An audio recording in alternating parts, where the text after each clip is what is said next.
কেমন আছো নীরা? জি, আল্লাহর রহমতে ভালো। আপনি? হুম, আমিও। আচ্ছা, নীরব কই তুমি জানো? হ্যাঁ, উনি তো রুমে। কেন? কিছু দরকার ছিল আপনার? হুম, একটা কাজ ছিল। আচ্ছা, তুমি থাকো, আমি ওর সাথে দেখা করে আসি। বলেই তুর্য চলে যেতে নিলে হঠাৎ তার চোখে নীরার হাত দিকে যায়। সে খেয়াল করে দেখে নীরার হাতের এক পাশে একটু একটু করে পুড়ে আসছে। সাথে সাথে সে নীরার হাতটা ধরে দেখে পুরো জায়গাটা, আর বলে, নীরা, তোমার হাতটা পুড়লো কিভাবে? রান্না করতে যেয়ে পুড়ে গেছে। তুমি এত কেয়ারলেস কেন নীরা? দেখছো কিভাবে পুড়ে গেছে হাতটা? সূর্য, কিছু হয়নি। সামান্য একটু তো পুড়েছে। এটা তোমার সামান্য লাগ। আর কিছু বলতে যাবে তার আগেই হঠাৎ কেউ এসে তুর্যের কাছ থেকে নীর হাতটা নিজেকে ছাড়িয়ে নেয়। ঘটনাক্রমেই নীরা আর তুর্য দুজনে চমকে যায়। পাশে তাকাতেই দেখে নীরব দাঁড়িয়ে আছে। সে নীরবের দিকে রাগি চেহারায় তাকিয়ে বলে, নীরা, তোকে আমি কতবার বলেছি রান্না করার সময় সাবধানে থাকবি? আ আ আমি তো চুপ, একদম চুপ, চল আমার সাথে। বলেই নীরব চলে যেতে নাই, কিন্তু কিছু দূরে গিয়ে তারপর আবার পিছনে ফিরে তুর্যকে বলে, তুই যে কারণে আসিস না কেন, এখন আমি বিজি, কালকে আসিস। যা কাজ আছে সব কালকে করব। বলে নীরব নীরাকে নিয়ে নিজের রুমে চলে যায়। আর তুর্য সে কতক্ষণ তার যাওয়ার দিকে তাকিয়ে থাকে, তারপর একটা দীর্ঘশ্বাস ফেলে চলে যায়। আর এদিকে কেউ একজন এসব আড়াল থেকে দেখছে। আর একজন, কেউ না, মিসেস মজমান। এসব দেখে তার রাগ মাথায় হলপে গেছে। যে করেই হোক, এই রাস্তার মেয়েকে এই বাড়ি থেকে বিদায় করতেই হবে। আমি চাই না এই মেয়ে আমার ছেলেকে ফাঁসিয়ে এখানে পার্মানেন্ট থাকার ব্যবস্থা করুক। যত তাড়াতাড়ি সম্ভব একে বিয়ে করিয়ে দিয়ে আমার বিদায় করে দিতে হবে। ভেবে মুজমাল নিজের রুমে যান। তারপর তুর্যকে ফোন করে আবার তাদের বাসায় আসতে বলে। আর এদিকে নীরব নীরাকে তার বিছানায় বসে হাতে মলম লাগিয়ে দিচ্ছে। আর নীরার দিকে রাগিভাবে তাকিয়ে আছে, মনে হচ্ছে এখনই কাঁচা খেয়ে ফেলবে। নীরা ভয় চুপসে গেছে, চুপচাপ নিচের দিকে তাকিয়ে আছে। পাত্রপক্ষের সামনে বসে আছে নীরা। আর এই পাত্রপক্ষ আর কেউ না, তুর্যের পরিবার। ওই দিন মিসেস মজমাল তুর্যকে তাদের বাসায় আসতে বলেন। তুর্য যখন আসে তখন তার সামনে প্রথমে কিছু একটা কুশল বিনিময় করেন, তারপর সরাসরি তুর্যের সাথে নীরার বিয়ের প্রস্তাব দেন মিসেস মজমাল। এতে তুর্য এক কথায় রাজি হয়ে যায়। মিসেস মজমাল খুব ভালো করেই বুঝতেন যে তুর্যের মনে নীরার জন্য কিছু একটা আছে, যা তুর্যের এত সহজে নীরাকে বিয়ে করতে রাজি হওয়ার প্রমাণ হয়ে যায়।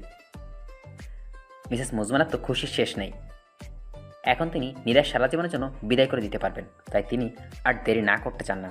তুর্যকে কালী তার পরিবারকে নিয়ে আসতে বলেন। তাতে তুর্যও রাজি হয়ে যায়। এখন বাদ ছাড়ল নীরাকে নিয়ে। সে কি এই বিয়েতে রাজি হবে? হয়তো হবে না। তাই তো হলো, নীরা এই বিয়েতে করবে না, সে তো খুব স্পষ্টভাবে বলে দিয়েছে। আর এতে মিসেস মুজবাল রেগে যান। নীরা অসত্যের সুযোগ নিয়ে তিনি বলেন, দেখ নীরা, তুই যদি এই বিয়ে না করিস তাহলে আমি কিন্তু তোকে আর তোর মাকে এই বাড়ি থেকে বের করে দেব।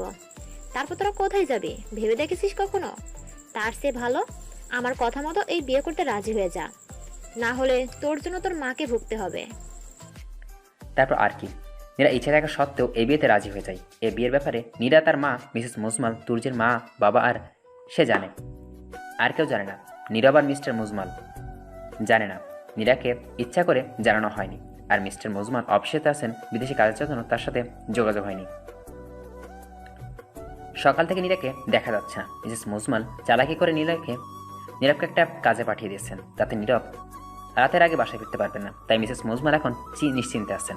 তুর্য আর পরিবারের কিছুক্ষণের মধ্যেই চলে আসবে নীরাকে দেখতে। প্রায় আধা ঘন্টা পর তুর্য তার পরিবার এসে পরে নীরাকে দেখতে।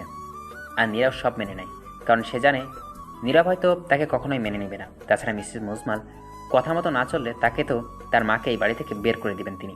তাই মিসেস মুজমালের কথা মতো নীরের পাত্রপক্ষের সামনে যায়। নীরাকে খুব সুন্দর করে সাজানো হয়েছে, যা দেখে রীতিমতো তুর্যের মুখ হা হয়ে গেছে। আর তুর্যের পরিবার তো আগে থেকে নীরাকে পছন্দ করত, এখন নীরাকে এইভাবে দেখে তার চেহারা যেন আরও উজ্জ্বল হয়ে আছে। তুর্যের মা মিসেস মুজমালকে উদ্দেশ্য করে বললেন, ভাবি, মেয়ে তো আমাদের আগে থেকেই পছন্দ, আমরাও এই বিয়েতে রাজি আছি। হুম, নীরাকে আমাদের অনেক পছন্দ হয়েছে, বিয়েটি যত তাড়াতাড়ি সম্ভব করে ফেলতে চাই। অবশ্যই অবশ্যই, 2 থেকে 3 দিনের মধ্যেই তাহলে বিয়েটা করে ফেলবো। দাঁড়ান আন্টি, নীরাকে তো জিজ্ঞেস করুন ও আমাকে বিয়ে করবে নাকি, তারপর নয় বিয়ের তারিখ ঠিক করবেন। ও আর কি বলবে, আমরা যেখানে রাজি ও সেখানেই রাজি। তাও আন্টি, আমি চাই নীরার মতামতটা জানতে। যদি কিছু না মনে করেন, তাহলে আমি কি নীরার সাথে একান্তভাবে কিছু কথা বলতে পারি? মিসেস মুজমান প্রথমে আপত্তি করলেও তুর্য আর তার মা বাবা জোরাজোরিতে রাজি হয়ে যান আর নীরাকে বলেন তুর্যকে ছাদে নিয়ে যেতে। ইশারায় তাকে এটাও বলেন যেন তুর্যকে বলে সেই বিয়েতে রাজি। নীরাও পুত্রের মতো মিসেস মুজমান যা যা করতে বলেন তাই করেন। দুইজনের ছাদের কোণে রেলিংয়ে ধরে দাঁড়িয়ে আছে, কারো মুখে কোনো কথা নেই। নীরবতা ভেঙে তুর্য বলে, নীরা, জি। তুমি কি এই বিয়েতে রাজি আছো? সবাই তো বললো এ বিয়েতে রাজি। আমি তোমার কথা বলছি। হুম। নীরা উত্তরসূরি নীরব একটা মুচকি এসে দেয়। তারপর নীরাকে বলে, আই প্রমিস নীরা, তোমাকে কখনো কষ্ট দিব না। তুমি আমাকে বিশ্বাস করতে পারো। আর যদি তোমাকে কেউ জোর করে এই বিয়েতে করতে বলে, তাহলে তুমি আমাকে বলতে পারো আমি এই বিয়ে করবো না।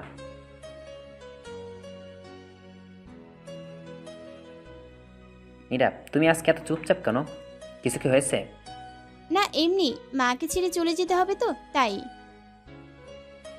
ও আচ্ছা, একটা কাজ করলে কেমন হয়? কি? বিয়ের পর আমাকেও আমাদের সাথে নিয়ে যাবো, কি বলো? তুর্যের কথা শুনে নীরা একটা মুচকি এসে দেয়। তারপর দুজনে চুপ হয়ে যায়।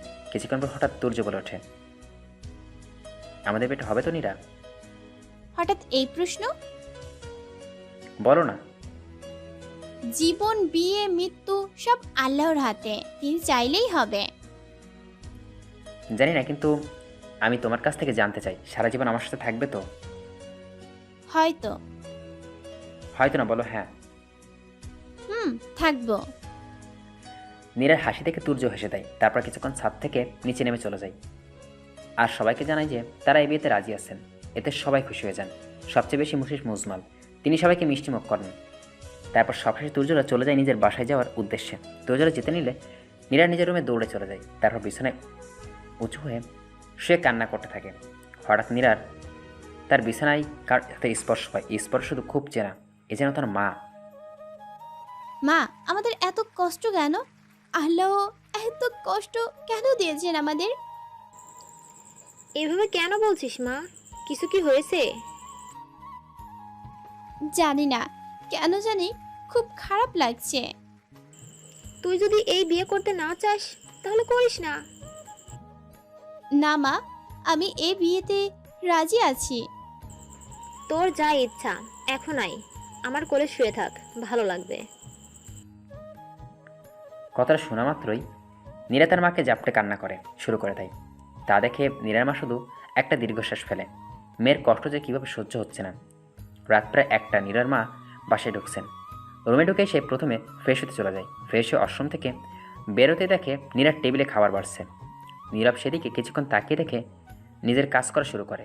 নীরা খাবার পেরিয়ে দিকে চলে যায় নিবে, তখন নীরব বলে ওঠে, আজকে কি বাসায় কোনো অনুষ্ঠান ছিল নাকি? বাসায় এত সাজগোজ কেন? হুম। কিসের অনুষ্ঠান?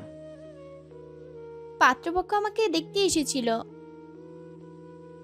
কথাটা বলে নীরব চুপ হয়ে যায়। নীরব নীরার দিকে কিছুক্ষণ তাকিয়ে থেকে বলে, ও।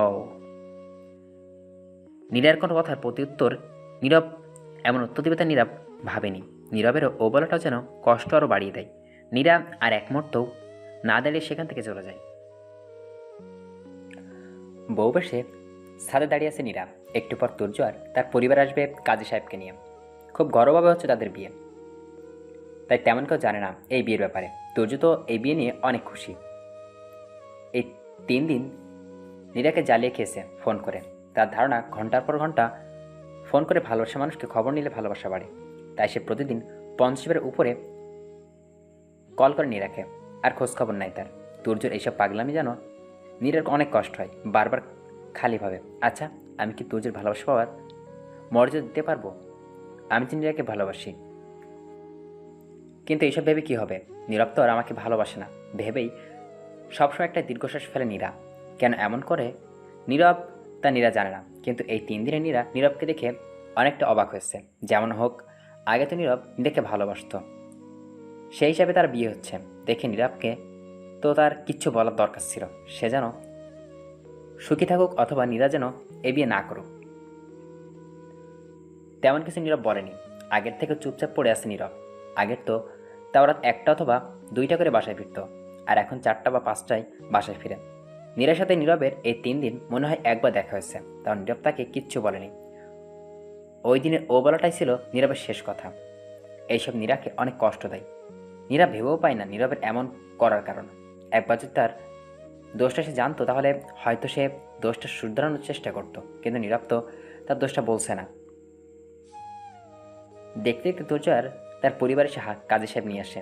নীরাও বেশ মুজমানের কথা মতো তুর্যের পাশে গিয়ে বসে। কিছুক্ষণের মধ্যে কাজে বিয়ে পড়ানো শুরু করে দেয়, কিন্তু নীরার সেসবে খেয়াল নেই। তার চোখ যেন একজনকে খুঁজছে, কিন্তু সে এখানে নেই। কোথায় সেটা নীরা জানে না, হয়তো বাসায় নেই। তুর্যকে কবুল বলতে বলতেই তুর্য গজগজ করে 3বার কবুল বলে ফেলে। তাতেই সবাই একসাথে হেসে দেয়, শুধু নীরা ছাড়া। তুর্যের পর কাজী সাহেব নীরাকে কবুল বলতে বলেন।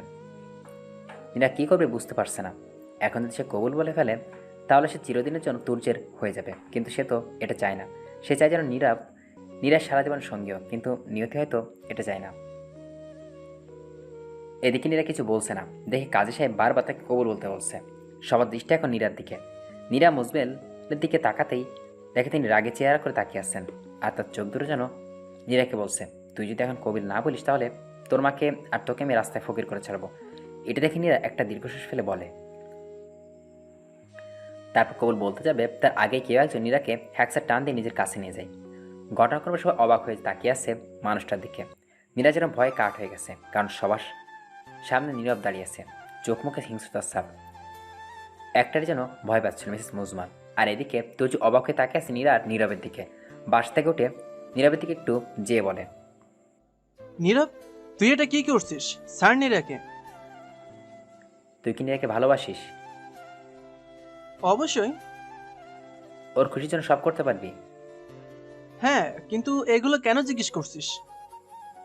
ও আমাকে ভালোবাসে। তুই যদি ওকে সত্যি ভালোবেসে থাকিস তাহলে ওকে বিয়ে করিস না। মানে কি বলছিস এগুলো? ফাজলামি করা বন্ধ কর নীরব, এখন আমাদের বিয়ে হবে। আমি কেন ফাজলামি করছি না?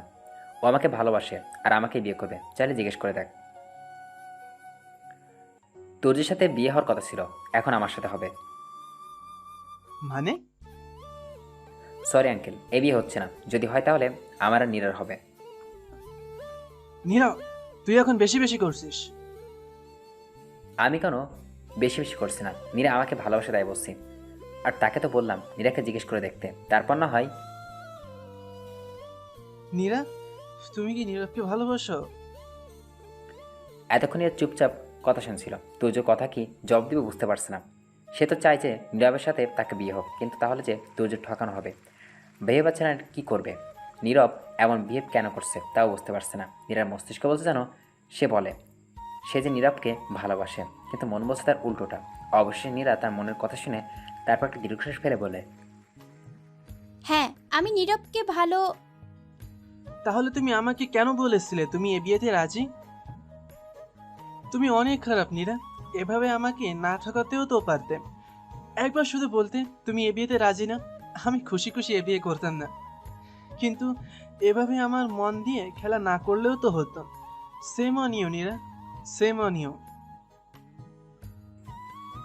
বলে তুর্য তার পরিবারকে নিয়ে সেখান থেকে চলে যায়।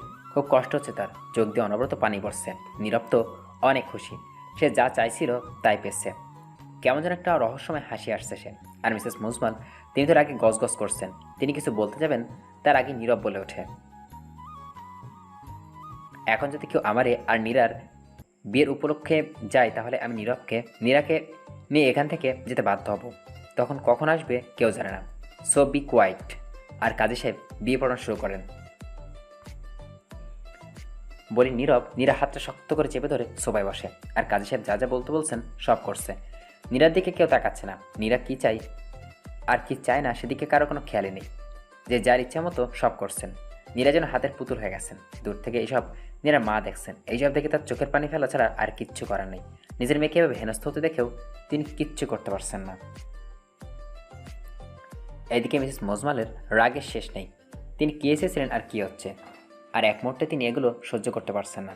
তার আগে গজগজ করতে করতেই নিজের রুম ছেড়ে চলে যান। সবশেষে নীরা আর নীরবকে বিয়েটা সব রীতিমতো মেনেই হয়ে যায়। এখন নীরা বাসঘরে বসে আছে। তার মা তাকে নীরবের রুমে নিয়ে এসছে। যাওয়ার আগে নীরব তার মাকে ধরে অনেক কান্না করে। কেন যেন নীরবের সাথে বিয়ে হয়েও নীরার খুশি লাগছে না, বরং কষ্টই হচ্ছে। নীরা নিজের মাকে কিছুক্ষণ জড়িয়ে ধরে কান্না করার পর নীরার মা মাকে একটু আদর করে নিজের শাড়ির আঁচল দিয়ে মুখের গুজে দিয়ে চলে যান। আর নীরার নিজের কষ্টগুলো আড়ালে করে মুখের হাসি ফোটায়। ভেবেছিল নীরব যে আর সে নতুন করে জীবন শুরু করবে, কিন্তু নীরব রুমে এসে যা বলে তাতে নীরার ধারণাটা ভুল প্রমাণ হয়। প্রায় অনেক রাতে নীরব রুমে ঢুকে। এতক্ষণে নীরা বিছানায় বসে বসে ঝিমঝিম করে আর নীরব অপেক্ষা করছিল। দরজা খোলার শব্দ শুনেই সামনে তাকাতে দেখে নীরব এসে গেছে, তাই নীরব ঠিকঠাক হয়ে বসে। নীরব দরজা লাগিয়ে ধীর পায়ে নীরার কাছে এসে বসে। নীরবকে দেখে কেন জানি ড্রাং মনে হচ্ছে নীরব নীরাকে হেলতে ডুবতে বলে, কি বিয়েটা তো হয়ে গেল তাই না? তা এখন তাহলে শুরু করা যাক। মানে বাসরাতে যা করে তাই করবো, আর কি? কি বলছেন আপনি নীরব? আমি এবার কি বলছি? শুধু বলছি বাসরাতে মানুষ যা করে তাই করবো, তাছাড়া তোকে শাস্তি তো দিতেই হবে। কিসের শাস্তি? আর এতদিন তো আমি তোর সাহস দেখছিলাম, আসলে তোর অনেক সাহস। আচ্ছা তুই কি ভেবেছিলি আমাকে না বলে তুই বিয়ে করবি আর আমি তোকে করতে দিব? জীবনেও না। এত সহজে আমার কাছ থেকে রেহাই পাবি না তুই। দেখুন নীরব, আমি তো আপনাকে বলেছিলাম। কি বলছিলি? তোকে পাত্রপক্ষ দেখতে এসেছিল? এটা কই বিয়ে হবে এটা তো বলিসনি। আপনি আমাকে বলার সুযোগ দেননি। তাই অনেক সরি, কিন্তু এখন তো কিছু করার নেই বেবি। তোমাকে তো আমার সাহসের দাম দিতেই হবে। নাও কাম বেবি, আমার কাছে এসো। প্লিজ নীরব, আমার থেকে। আর কিছু বলতে পারল না নীরা। তার আগেই নীরার উপর ঝাঁপিয়ে পড়ে।